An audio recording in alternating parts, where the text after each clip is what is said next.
Yes, we can. Thank you. God bless you. And may God bless the United States of America. If you want to hire great people and have them stay working for you, you have to let them make a lot of decisions, and you have to be run by ideas, not hierarchy. The best ideas have to win. Otherwise, good people don't stay. Who taught you to hate yourself from the top of your head to the soles of your feet? Who taught you to hate your own kind? Who taught you to hate the race that you belong to? So much so that you don't want to be around each other. So welcome to Leadership Chronicles. In this series, we explore the leadership journeys of individuals. And today, I'm excited to welcome Joy Kiberu, whose leadership skills and experiences will inspire and empower us all. So welcome, Joy. Thank you. So the first question. So first of all, let's start. So to start, so kindly introduce yourself. So who you are and yeah. Who am I? It's a loaded question. Anyway, like you said, my name is Kiberu.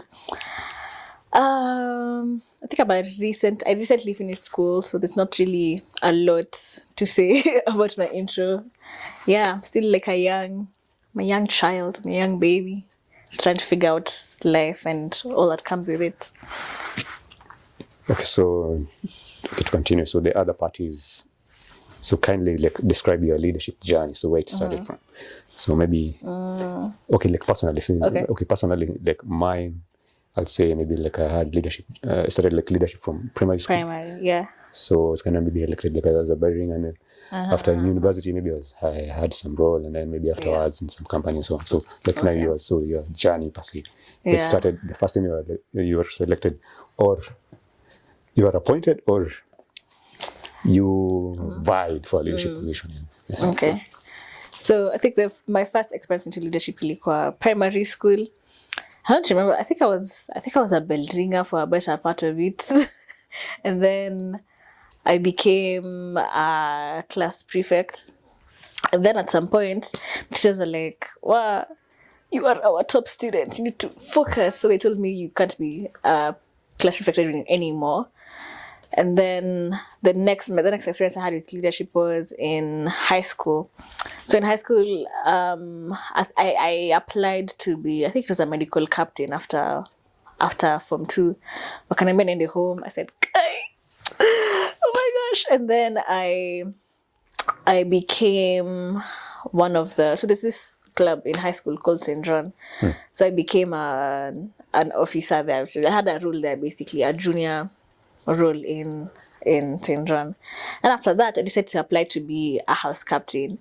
And man, I can't play politics. That was my first time knowing, hey, politics is rough, man. You need to like get out there, you need to talk to people. Being a house captain was so it wasn't competitive really, but it was just a lot of politics. Now I couldn't do that. I couldn't do that really well. So I didn't get the role. I remember, hey, I was in Lilia.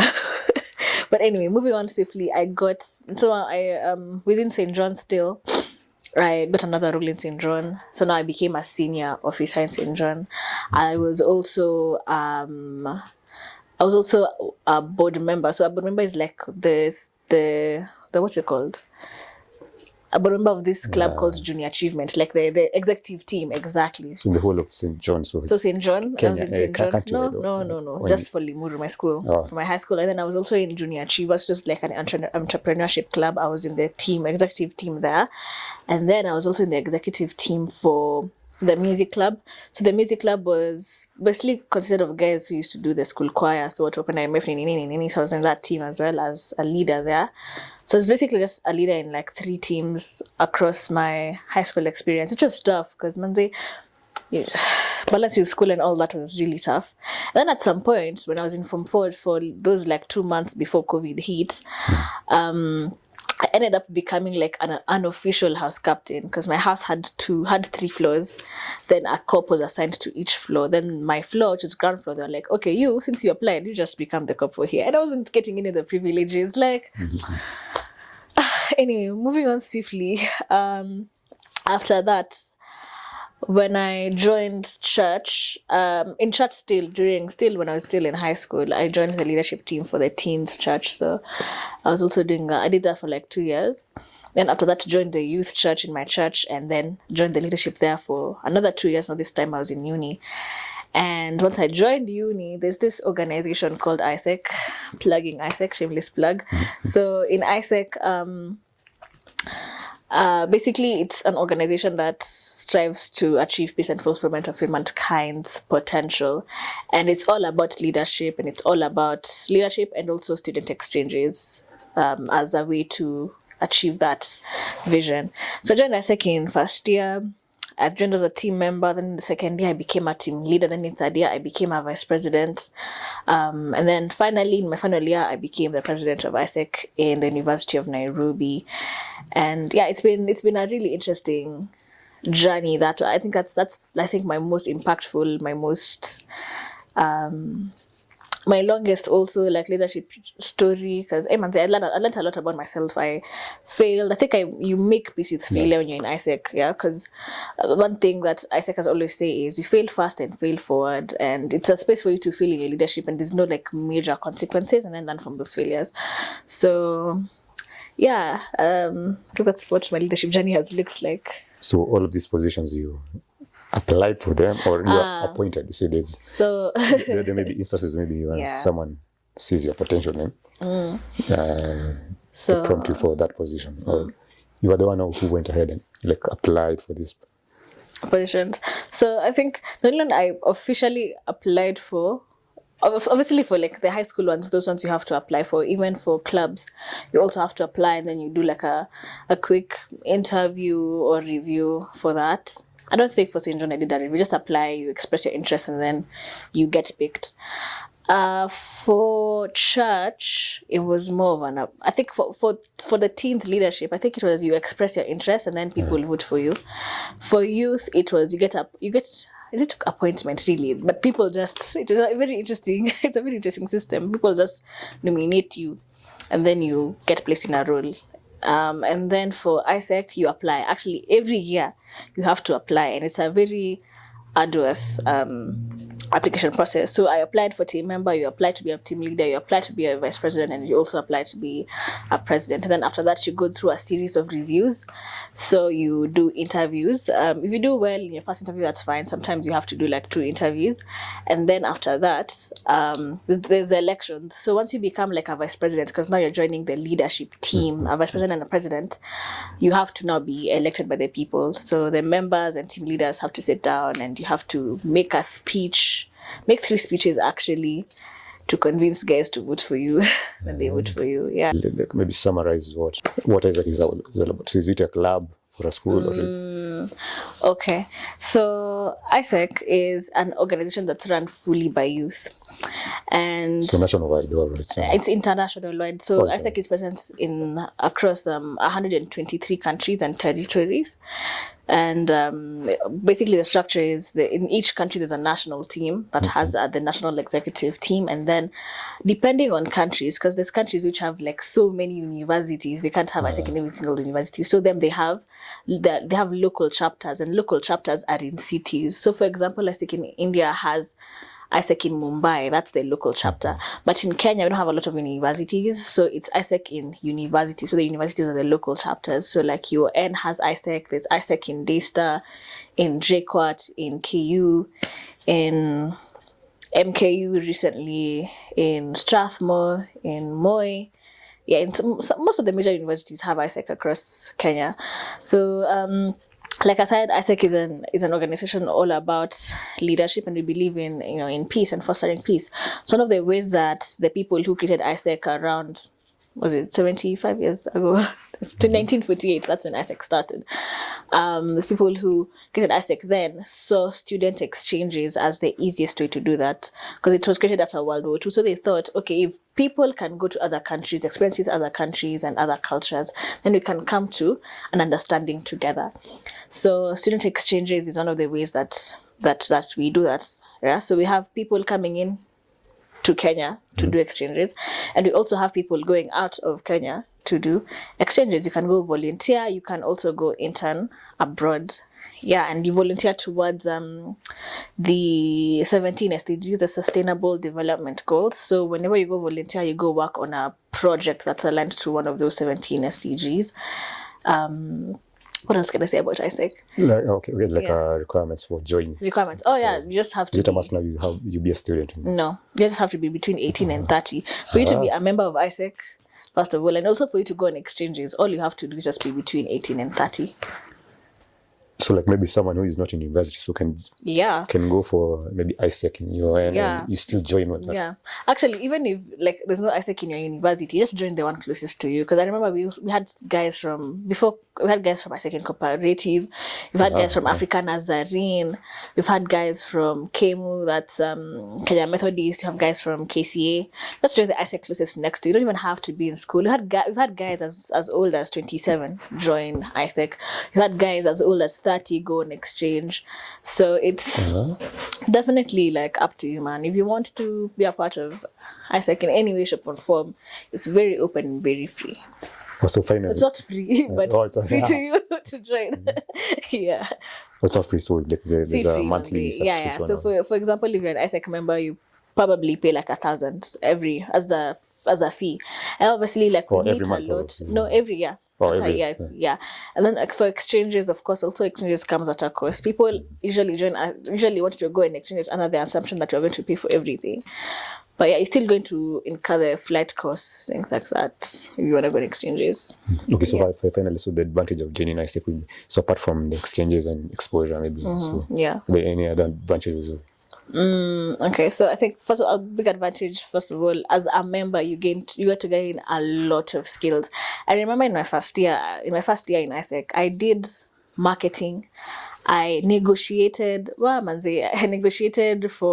a hotel in a really bad situation. I did marketing. I learned Photoshop in very few minutes. I learned a lot of financial skills because I was in the financial team. So I learned a lot of budgeting, controlling, like you get a lot of skills. And then there's also like a huge AIESEC network. So you meet alumni from not even AIESEC in UON. For example, I was in UON. So I met a lot of AIESEC in UON alumni, but still you get to interact with other chapters, like in AJKOT, and meet their people. So there's a huge network. And then also, as an AIESEC, there's opportunities for you to travel. So AIESEC usually has conferences. Each country will have its own conferences. It's usually open to AIESECers outside of that country.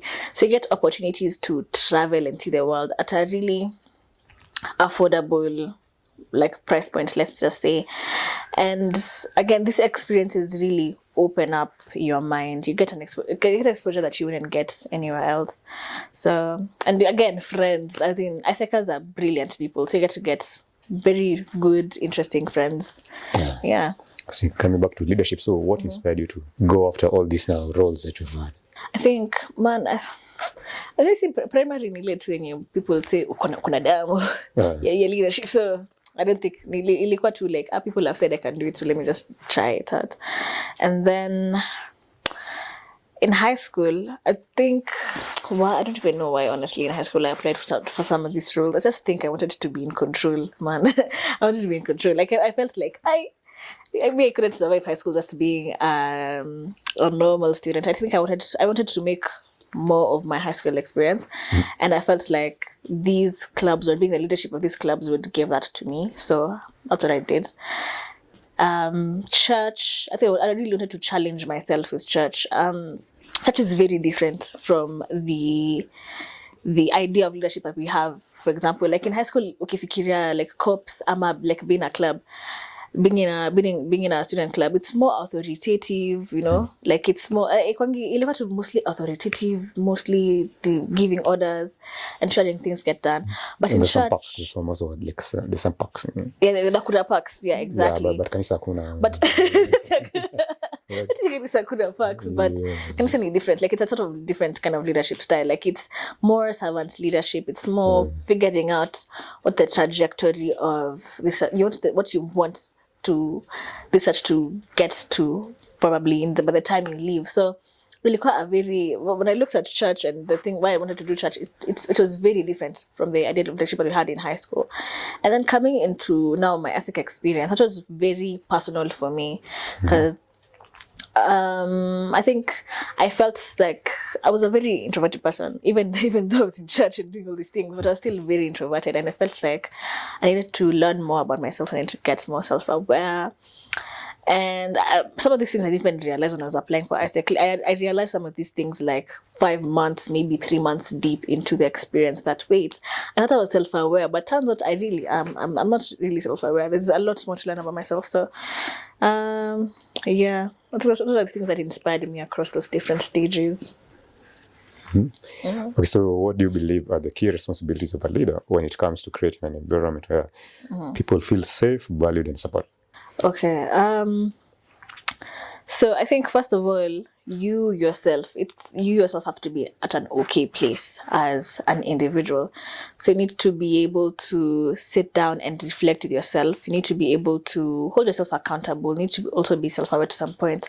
Like you need to know, what are my key areas of improvement? What are areas I could really work on? What are my strong points? What are things that I really can't struggle with? Again, you also have to be like ridiculously honest with yourself. You have to be ridiculously honest with yourself as a leader, especially if you have a team, because it's very easy sometimes to blame things on your team or to dump things on your team. So that's very hard. I think recently, like a couple of months ago, I sat in a session and somebody said, for you to have a beautiful team that achieves a lot, there's 2 things you need to do. You need to care personally, and you need to challenge directly. So by caring personally, you need to be able to ask your team members, like, yeah, you're working towards like a goal and you have these things that you want to hit, but like, what's going on in your members' lives? How's your team doing? Like, what are they doing? What are the goals they're trying to achieve in work and also outside of that? You want to know their mental headspace. Occasionally, how are you feeling? But like once a week, maybe twice a month, you want to know how they're doing. And then you also want to challenge directly. Again, these are people who are trying to hit goals, are trying to work towards something, try to do meaningful work. So you want to challenge them directly. You want to be like, hey, this is what we said was going to happen. Why is it not happening? Is this really the best you can do? Like, you want to challenge people directly, but also offer feedback that helps them. So you just can't ask guys, this is not, it's the best you can do. And then you want to talk with Kihang. Want to help with, this is the best you can do. And then if possible, if you need to give feedback, give feedback. It also means talking about things immediately. So if it's congratulating someone on things they've done, you want to say, hey, I really like that you've done this. Congratulations, you're doing really well. If they have done something wrong, or if you feel like something is not going in the way that it is, unasema tu apostolize, you don't want to let it fester and ikue like toxic. Umejamia tu mtu na ajui kwa nini umekasirika. So just say it immediately as it happens, and it makes things a lot easier. But also at the same time, you want to appreciate people. You don't want to be like very critical at all times. Tu ni mashida all the time. Yeah. So I think I would say those 2 things: caring personally and also challenging directly. Okay, now so maybe as you challenge them now, okay, also believe that you're supposed now also to first of all show them that whatever you're telling them to do can be done. Like, yeah, exactly. Yeah, it's going to be able to move mountains, and you also can't move mountains. Experience. So what do you think is the biggest misconception about leadership? So for example, so personally, okay, maybe this is visible from the political side of it, so there are parks, whatever. Yeah. So fancy lifestyle. But okay, in this side of leadership which I'm from, like I was also maybe in the same leadership in the church. See, so that there's a point whereby you have to like use your own resources for others also, like to make their lives much better. So so that was like a misconception. So I thought like getting in there, I see that this new thing, a new lifestyle, but on the flip side, so the empathetic leaders person. So you go above and beyond for your people, to even using your own resources. If maybe whatever maybe you're being given to work with is not working enough. Out, yeah. The chemicals which make you feel better once you see people thriving. I think that's what you're saying, yeah. So I think so most leaders, most empathetic leaders, I think so they have that chemical because see, you can be giving or maybe using your resources and you still now don't regret it. Yeah. That people know what they're doing. Yeah, man. Like, wow. People think, okay, for me, I wouldn't say like, okay, my experience of leadership said to me that grand. No, I haven't had a lot to lose also, but it's that people know what they're doing. I think a lot of the times when you get into a role, of course you're going to go through onboarding. There's a transition process where you're given a lot of tools and but half of the time you're so confused. Like you're so confused. There's so many things you need to do. You don't even know what to prioritize. Like the first few weeks, months when you're figuring things out, and then people are always gonna come to you. Like come in me, for example, when I became LCP of AIESEC, the president of AIESEC, you're leading a team of 9 people. So these 9 people are in charge of different things. Yeah? And my experience, me had only done finance in AIESEC for the 3 years I was there. But now you're leading a team that has a marketing person, that has a person who's doing global volunteers, that has a person who is doing marketing, that has a person who is doing HR. Alafu wanakuja wote, hey, I don't know what I'm going to do about this HR thing. I don't know what I'm going to do about this branding thing. Like, what do you think? Should we pay for ads? Like, what? But half of the time you're very confused. So you have to also go and seek help. So another thing that's really hard for people, that's a misconception that leaders or like budding leaders have, is you don't have to ask for help. So you have to have it all figured out. You don't. The best thing to do is just ask for help. Ask your predecessors, ask your trusted advisors, even ask your family. Like you have people in your family who have experience with leadership. Ask for that help. It really goes a long way in reducing the stress that you have. Because sometimes you need to have it all figured out, and your stress levels get so high, doing a very small task becomes difficult. So that's a really harmful misconception, first of all, to your mental health, and also to the operations that you're trying to do. So yeah, ask for help, please, I beg. Yeah. Okay, so what role does trust play in your leadership style, and how do you go about building trust within your team? The team. Oh, well, that's a really important question. Okay, so trust is extremely important. Again, if you want people to believe in your vision and what you're trying to achieve, you need to first of all gain their trust. They need to trust you, and you also need to trust your team to achieve the things that you've set that out. You've set the vision to, so you need to trust your team to be able to achieve that. So how that goes, I think in my experience, what you usually do, the first few weeks when you have a new team, just take time to just know each other. Like, what do you like? What do I like? What makes you feel this way? What makes you tick? And we start poly, because again, for you to trust someone with something, you also need to give yourself a little bit, just show them a little bit of yourself. So you have to be a little bit vulnerable. So people don't get vulnerable easily as well. So it may take a while. That's okay. Si lazima you're crying all the time. But yeah, that vulnerability is very important. So you start first of all by showing that you're a person who can be depended on. So if somebody comes to you for help, even if you don't know, if you don't have the answer to that, you take the time to be like, okay, you know what, I'll go ask around and then I'll come back to you. And you make sure you come back to them if you've said that you're going to do that. Again, you also have to trust someone. And for you to be able to trust someone, you need to equip them with the things that they need in order to achieve the things that you want them to achieve. So if you have something that you want to do, you are trusting someone to do it. Have you equipped them with the knowledge they need, the tools that they need, the information that they need? You've told them what they need to do. But again, ukwe too overbearing. You also need to leave room for creative freedom. So let them do their thing. Let it come back to you. Give honest feedback. Again, but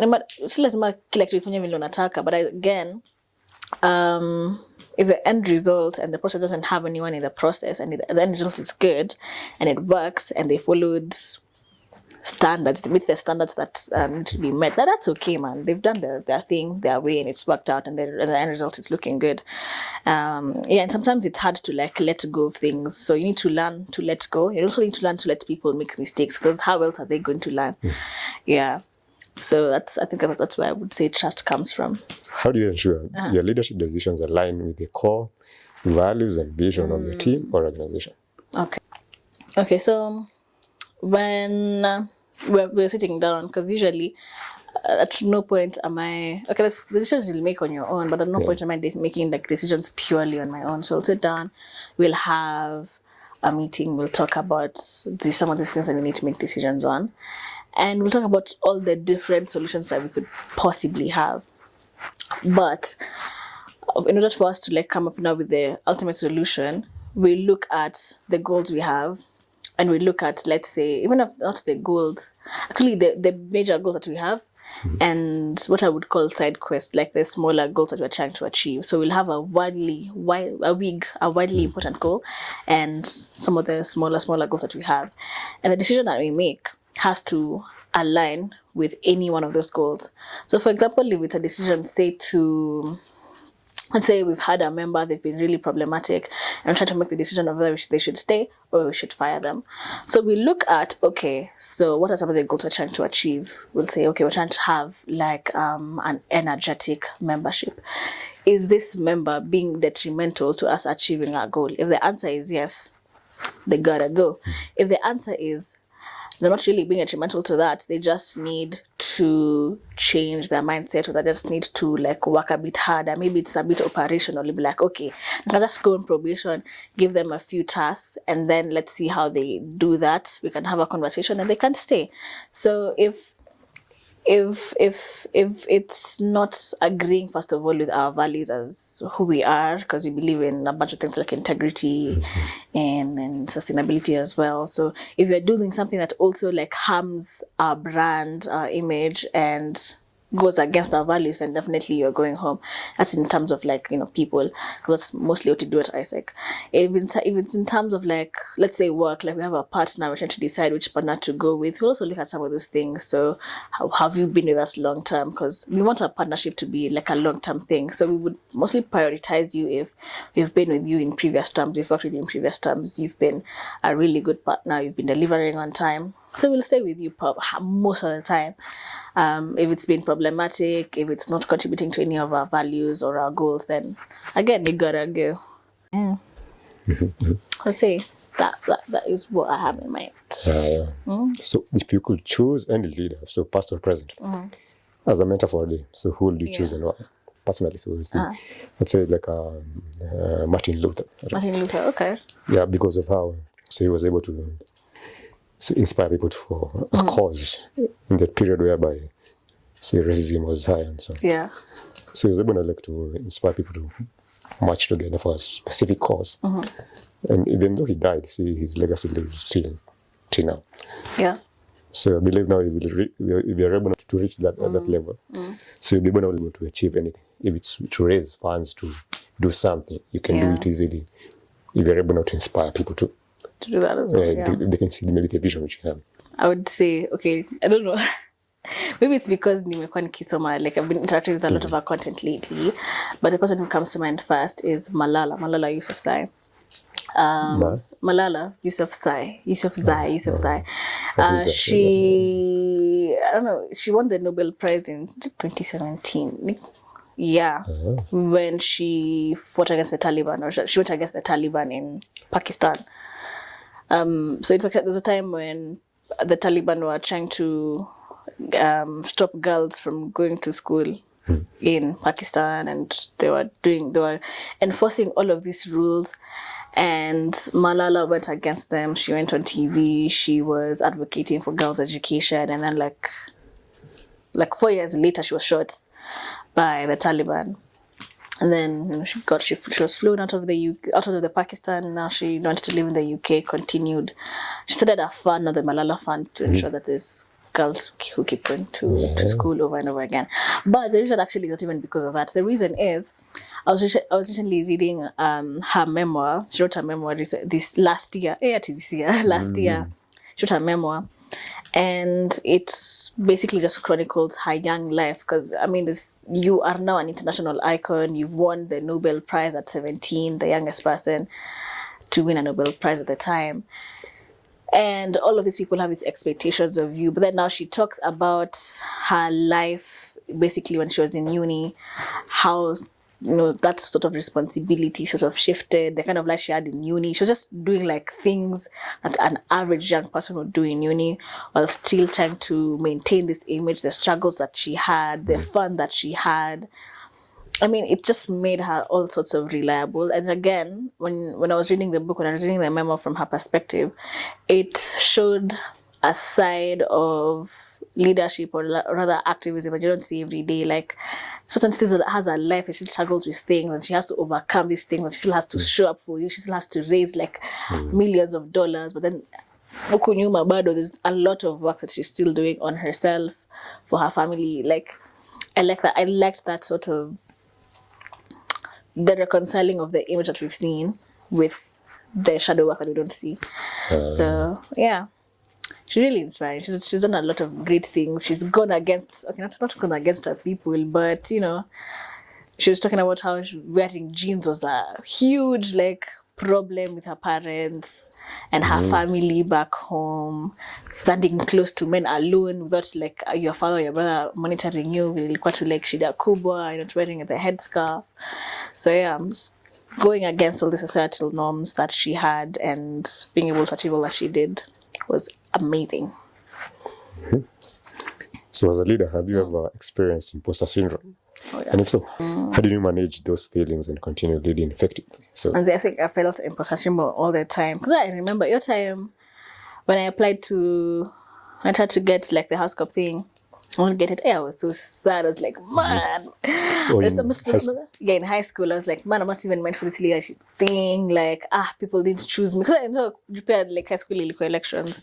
So nilikuwa nafikiria, wow, nobody's gonna choose me. And nobody did. So it's sort of like reaffirmed those doubts that I already had. Okay, not people voted for me, but very few people voted for me. And then high school. And the thing is, like, the people who are counting the votes, I remember one of them came and she was like, wow, the votes are out. But before we even like had the time to announce, and I'm like, okay. And somebody came, wow, nikwambie. I'm like, girl, I'm one of the people on the ballot. Why are you trying to tell me at this time? So she's like, actually, nikwambia, but like, see wewe. It's like, what's saying anyway? Yeah, so I didn't get that sort of reaffirmed the doubts that I already had. So now I have this perception of me that man, maybe I don't even deserve this cop thing. Like I can't do it. Maybe that pressure was gonna be too much. Then at that time I was also trying to justify like why I didn't even get that role. But then also like coming out of that, still in church actually, I remember this one time we were reporting. We were reporting on what we'd done on like our Q1 progress in church, and I remember I had nothing to report because I was trying to revive the docket I've been given. It was so hard to do that, and somebody called me out on it during the meeting. I was like, what the hell? Somebody called me out on it, and I was like, wow. Of course, he meant it like on a lighter note or as a joke. But I'm feeling like, okay, you know what, you're right, but still, it kind of hurts. So anyway, so I had like, there's so many instances of imposter syndrome, and there's this one time, what did I do? I remember, what was I doing actually? I think I didn't believe I could win an award. So there was this one time, and I think this is because what imposter syndrome does is it makes you think that you're unworthy even when good things happen to you. So I remember this one time I won and I got an award for being the best team member, and I was like, mko sure kabisa, mko sure ni mimi, you know? And I truly wasn't convinced. I felt like I was a swindler. I was lying to these people, and this is not the real me, and the real me is a pathetic kind of person. But anyway, so what did I do to overcome it? I think I recently was talking to one of my friends, and he said something really empowering. He said, you know, I thought I was self-aware, and then I realized I've just been a self-critic. I've really been criticizing everything that I do. It's been more self-hatred than it has been recognizing the times when I've overcome something, recognizing the times when I've done something good, when I've done really well, when it's, even if it's a challenge, like I eventually overcame it, and that's still like powerful in its own way. And then by the way, I didn't labda nilikuwa hivyo nikiwa first year. So when I sat down and I looked at a year of everything that has happened, and I looked at the major events that have happened, and I started to shift my perspective. When I started to talk about my experiences or my journeys, I would talk about, yes, the things that went wrong, but I would talk about how I was able to overcome them, the things that I learned along the way, the things that I did along the way. And it was really reaffirming to shift the way I look at my stories and at my experiences. Like, even if it was a really hard time, I still overcame it and I still delivered what I needed to deliver. And it's not an easy task to do that. So I just had to like really shift my mental space and had to start appreciating myself. So it's basically just mostly a mindset thing. So I started appreciating myself. I started talking about my wins as well. People don't talk about people do talk about their wins, but if you're like me, probably going to talk about all the things you did wrong. So also start talking about your wins and all the things that you also did right. How do you balance authority with approachability? How important is it for a leader to be in touch with the people they lead on a personal level? Okay, maybe for example, in AIESEC, so this big person, So I'm sure maybe there are people who are maybe newcomers in AIESEC, first years, whatever. Yeah. So they're wondering, so how can I approach joy, maybe? Yeah.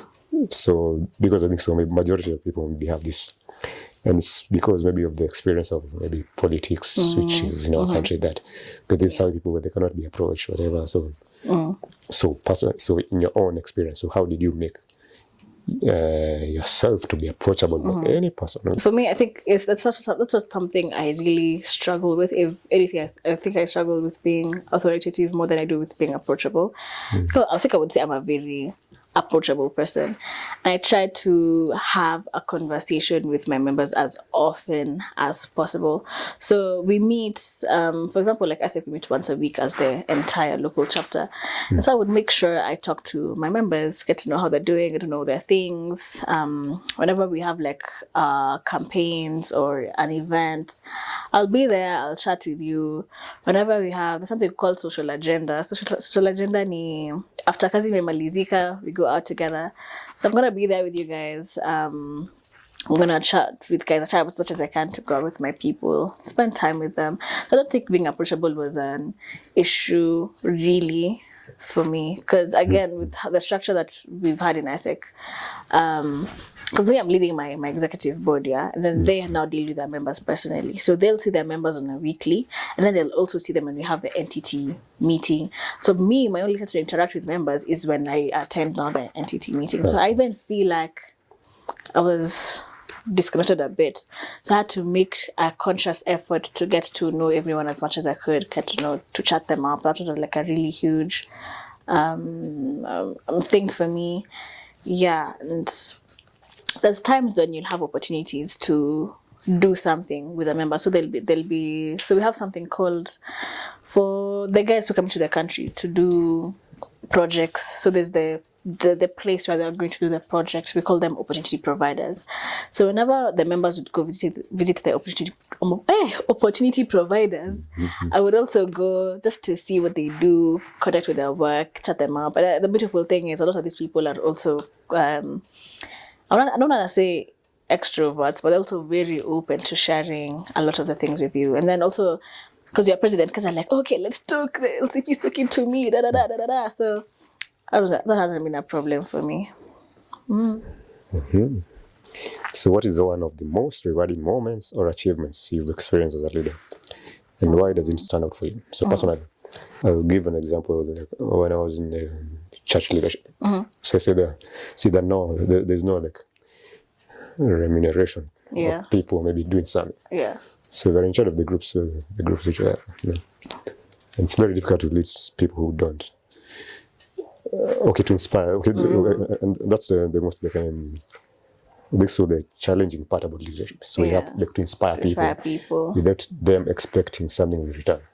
Because we see once you give them incentive, so you spell the leadership. So what if maybe someone else comes in that position and they're not able, and they don't have the resources to give their incentives. So it was really difficult. So finding a way of inspiring someone to do something, maybe in group work or so, without giving them an incentive. Because if you do so, if you leave that position, someone else comes. So they'll be able, and that person doesn't have any resource to give an incentive. So so it will be the group will be able to continue. So personally, it was So I used now to in the group. So I used to do everything. Yeah, try. Go to go and shop, go come prepare the vegetables. Yeah. Yeah. So, and I think so. I did that consistently, while still like doing the recording for the service. So I think so. There are some two people who's like so. And I'm saying so Yeah. okay. And then one thing I stopped like begging people to come. Yeah. So I stopped that and Just came. I think so. They saw that I'd stopped, and then they saw, that tumsaidia. Yeah. So I think so. That was the point whereby it was rewarding somehow, because I saw there were some people who came and volunteered to even join in the group, because like it was so it was kind of rewarding, because so I believe I reached that point of like inspiring them as much, or even though I'm a leader, maybe for a certain group or something. So I'm able now to do all those things by myself. So what if you are many? So now we'll be able to do things faster. Yeah. So first of all, uko church yetu. Wow, that group fucking is really tough. But anyway, as a leader, anyway, so move on swiftly. So I think I also like draw from church. So Druzy, when I was in the teens church, I think we started, because I got elected into the teens church in like August 2019. Then we went to school. Then we came back December, January, Feb, COVID hits. So in between now, we couldn't go to church now. We had to do online services. And the teens church really was not like, I don't know if the youth church was accommodated as well. It was just like the main English service on YouTube. But again, teens are not gonna watch that. But if they are, probably because they've been forced by their parents to sit there and watch YouTube on the TV. So what we did, we decided to start a Thursday fellowship with, I think it was Reverend David back in the day. We decided to start a Thursday fellowship. And like my most, I think, I have this memory. We were in, because the church at the time was still being built. So you see where the vicar's office is now? We used to bring chairs and sit in there. No, actually we used to sit outside, but then it was it was just raining all of a sudden in 2020. So we used to sit in there. And I remember this one time, we were just like, I think we started as 3 people. We were inside. And Reverend David came and we were just doing this fellowship, just the 3 of us. And it was raining that day, I remember. It was really dark, it was really cold. Then kidogo, despite the rain, more people came. So now we got to 7. I was like, wow, you guys came despite the rain. And it's cold and it's dark. And we're still doing our fellowship. And we kept doing it and we kept doing it and we kept doing it consistently every Thursday now, until I had to go back to school. Again, we also did these things. We used to go online and play like Kahoots online with the teachers. So it was really fun. It was really interesting. So anyway, the fellowship grew. We just maintained that 7, 10, until now. I had to now go back to school because I was in my final year of high school. So I went back to school. I don't know if the fellowship continued consistently. I'm not really sure. And then by the time I was coming back, I'm done with school. These guys are now back to school, and then I had to leave the teens church. Yeah. So Druzy, I went to the teens church and I had them say, okay guys, last Thursday fellowship, we were 36. I said, what? 36? Oh man. So like seeing the things that the fellowship continued. Yeah, it continued and it grew so much. So now they had like 36 people. Then I remembered, wow, like tulianza tukiwa like 3-7 people in the dark, showering in the rain, and we stayed and we read the Bible together and we did this fellowship. And now consistently on Thursdays they have 36 people showing up for this fellowship, and everybody is able to like leave with something. And yeah, and that was like what, 4 years since I'd started it with my team. So it didn't die. It continued, and 4 years later, we have like 36 people showing up on a Thursday who could be doing better things at their time, who could be who could be reading for school or whatever, cleaning or whatever, sleeping because it's the holidays, but they're still showing up. So it felt really good to hear that it didn't die, it continued. And even though they might not remember the people who started it, like it's gone past and it's serving the community. So yeah, I think that's the best thing. I think just something that outlives you as a leader and serves the people that you intended to serve. So leadership is ever evolving. So how do you stay inspired and continue growing as a leader? So it's a combined question.